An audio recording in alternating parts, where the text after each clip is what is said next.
We will get started now with our next media availability.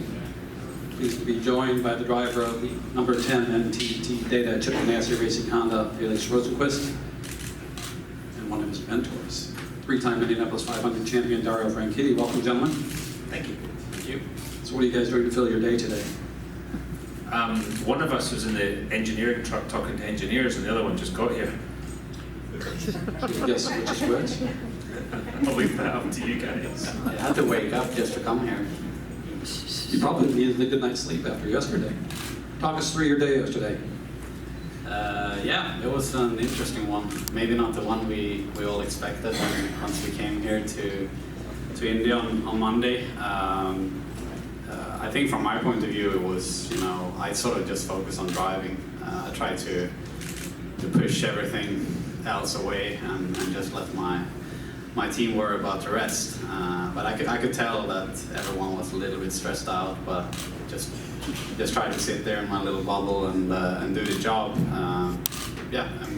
We just managed, just managed to get through to the race without having to worry about today or tomorrow, whatever it's going to be. So that was a real relief, and just proud of all the boys and girls after what happened on Wednesday to do that.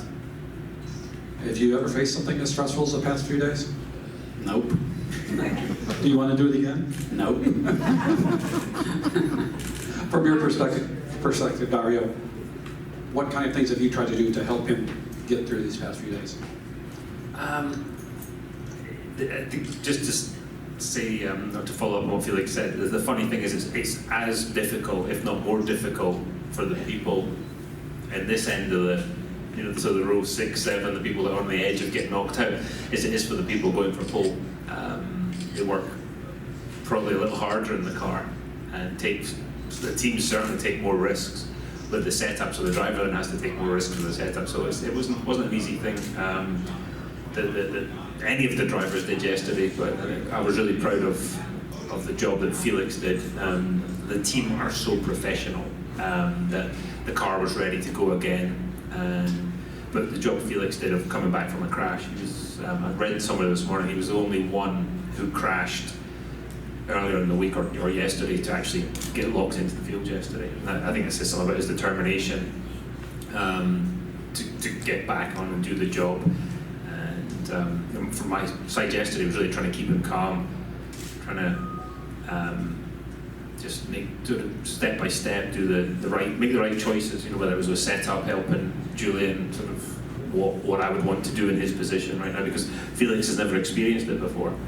So I was trying to put myself in that position a little bit of what I would want, what would I want to hear, what would I need to hear during the run, all those things. And Barry Wanzer was really good at, I think, talking you through the runs as well, and we all tried to keep him calm. And he had that look on the third run of, I really don't want to do this, but then you've got to get up and go, because it's a lot better feeling to be sitting here today locked into the race than those 6 poor drivers that are now fighting out for the 3 spots. I've done that, it's not fun. Not at all, not at all. So what kind of things, Felix, did you take in from Dario, from Barry, from Julian, as you were going through the process? What helped you? I think it's just, it's probably just the basic things in the end, just trying to keep it calm, focus on what you need to do, working on your tools in the car, working on your shifting,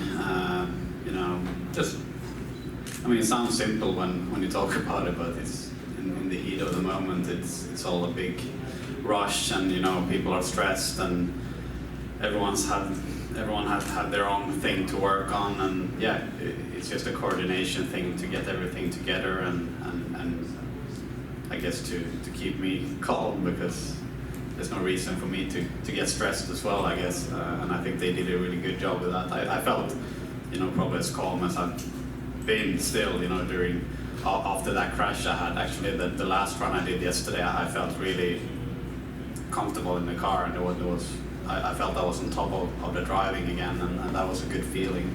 And I also had a feeling we could have gone much quicker as well. So even if we just made it, the feeling was that we could have been better with the car we had.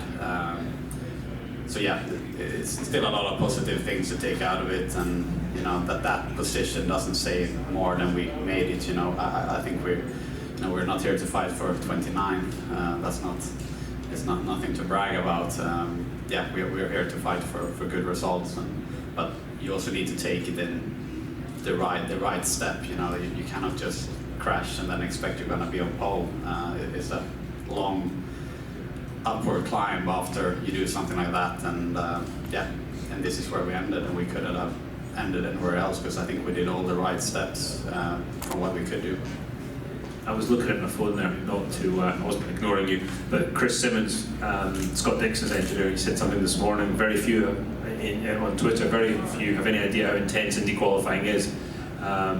He's talking about a good car is yawed at 4 degrees in the corners. A not so good car wavers between 2 and 6 degrees. Think about how small that is, and the driver is controlling that. So they're absolutely, everybody from back to front is absolutely on the edge of control. And we saw yesterday and during the week what happens when it goes a little bit wrong. So yeah, I was really proud of the job this guy did yesterday.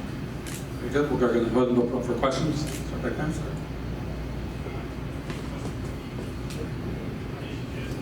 there. You posted this morning about 2002 and having to go through that bump day and all the stresses that went along. Can you kind of revisit what that year was like coming in 2002 and knowing that Felix doesn't have to go through that this year?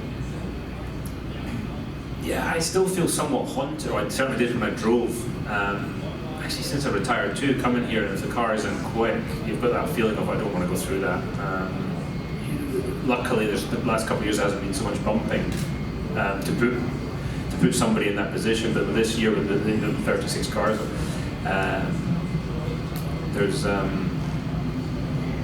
think there's a situation, there's a time when you come down the straight on your qualifying run, and you've ended the first lap, and you're absolutely on the limit. You come down here, and you get to the yard of bricks, and you look down at your dash, and it shows you your speed. And when the car's fast, you look down and it's got a good number, and you think, yes. Then you're really trimming it for the next 4 laps. When you're in that situation of at the back of the field, the guys are going through it today, you come down there and it's got a number, and you know that number's not good enough, and you know the thing is trimmed out and it's sliding and it's only going to get worse as the run goes on. And it's a very sort of soul-destroying experience. And then you come in and the engineer says, we're not fast enough, we're going to have to trim out some more. And you look and you go, we can't, we're already sliding. And you don't know why the car's slow. And we saw that with some guys yesterday, they just keep running more and more and more. And you watch this sort of spiral that people are in. So it's, to me that shows how difficult it is just to qualify for the race when you see a driver of the caliber of Fernando Alonso struggling to make it. There's so many little things, especially with the current rules package, there's so many little things you have to get right as a driver, but also the engineers and the technical side. Questions? We can't let them off this easily, Jenna. First one for Dario, since you just mentioned Fernando, what do you make of this whole McLaren situation? I think it's very difficult to come into a new formula, even with experienced people. To go from a dead start from zero to compete with teams that have been doing this for 10, 15, 20, 50 years in the case of Penske, to try and start to compete with that. And it's not just about money, it's about how the team works together, the know-how in that team. It's very, very difficult to do. And so I think the guys are probably struggling a little bit with that. And it shows how difficult it is. You know, you've got a great team, you've got great people, great driver, and they're struggling. Felix, was there ever a point yesterday that you worried you were not going to make the race? Actually not. I think from my point of view, I was pretty confident we will make it. You know, I had good trust in the car and you know what we've been working on, and also in myself. Maybe it was tighter than expected, especially like when you get the whole thing when you look back and watching what happened yesterday, and some of it I couldn't see when I was in the car because I think on purpose my guys didn't tell me. But yeah, from my point of view, I wasn't worried. I kind of knew we would make it somehow. Go ahead, Dario. Elaborate. I can only laugh. I'm glad you were calm. That was the job. Our job yesterday was to keep this guy calm and let him drive the car. We were all stressed. I went home last night and just went straight to sleep. I was knackered. I was worn out, Barry. The whole team was just worn out. But the job is to keep the driver kind of insulated from all that stress and let him do his job, which he did. So mission accomplished. It's much easier driving the car, I will say, than doing my current job. You should ask for a raise. You did your job. George, you can ask Chip. Dario, obviously you retired. I'm not sure you wanted to, but you did. Is what you're doing now as a coach, is that fulfilling your life? Yes, absolutely. I mean, there's nothing like it gives me the buzz of driving an Indy car, around here on the limit. There's nothing I think will ever replace that buzz. But when I can help, a young talented driver like Felix in some ways, that is incredibly fulfilling. When I can help Scott in some small way, which the times you can help somebody like Scott are few and far between because he's so good, so experienced. But that and when I can do that, I get a lot of fun out of that situation. Working with the Ganassi teams still that I enjoyed so much, success with. It's the same group of people, and the fact I can still do that, I feel very, very lucky, very fortunate. Bruce? Felix, early part of the week, you were out there driving, the car was doing pretty good, then you had your crash. In some ways, it just kind of take you a little bit to kind of get back up to speed after that crash, and how big an impact or effect did that have on your qualifying effort? I mean, it just puts you on the back foot. I mean, I'd say you lose 2 days minimum having a crash like that. That you're behind all the others who've been able to have clean running and working on their setup, on their driving, and you just it's like missing 2 days of the week.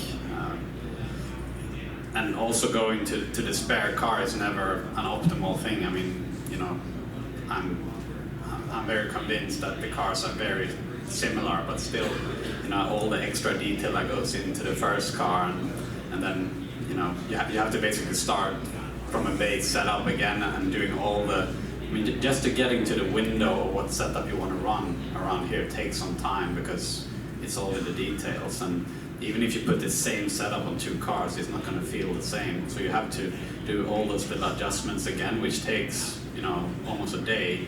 And then at the same time as you're rebuilding your confidence, you're not able to give the right feedback because you think every time the car moves a little bit, I mean, it's like a 1 mile an hour change in the wind, you think the car is going to slide and crash, and it's just an awful experience. And I think I've never been that sensitive to everything that's going on in the car. Like, you can feel everything, and you think everything is going to just work against you, but then you loosen up. And I'll say now I'm probably ahead where I was when I crashed. Like, I feel more confident than I was, but all the others have been way ahead. So yeah, it's just a catch-up game.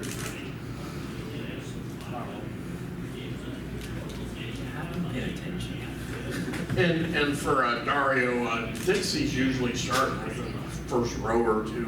This is an unusual year where he'll be coming from row 6, but even for a veteran, how much of a challenge is that in the early stages of the race with traffic being in mid-pack? Yeah, it's not ideal. Clearly the car wasn't.